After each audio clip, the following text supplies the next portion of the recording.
Viral isi seserahan pengantin di Ciamis bikin melongo, semua terbuat dari uang.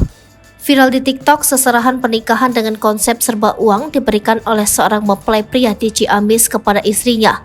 Momen ini terjadi pada tanggal 3 Juni 2023 di salah satu pesantren di Ciamis. Tak hanya mas kawin, semua isi hantaran dibuat dengan lapisan uang, mulai dari payung hingga roti cuan. Video 30 detik ini diunggah oleh akun TikTok @yanto_izzo_rmc dan telah ditonton sebanyak 1,5 juta kali. Diketahui sang mempelai pria berasal dari Majalengka dan pengantin wanita dari Lampung. Keduanya memilih untuk menyelenggarakan acara di pesantren agar mudah dijangkau. Setelah menikah, rencananya sang pengantin pria akan ke Lampung bersama istri, sehingga mahar uang dinilai akan praktis untuk dibawa.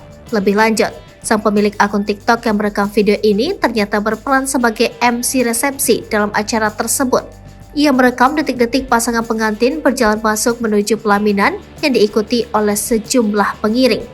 Terlihat pengantin wanita bukan membawa hand bouquet berupa bunga segar, tetapi bouquet berisi uang Rp50.000 yang disusun rapi. Di barisan seserahan terdapat sejumlah barang yang dibentuk dari uang, mulai dari payung hingga kue tart.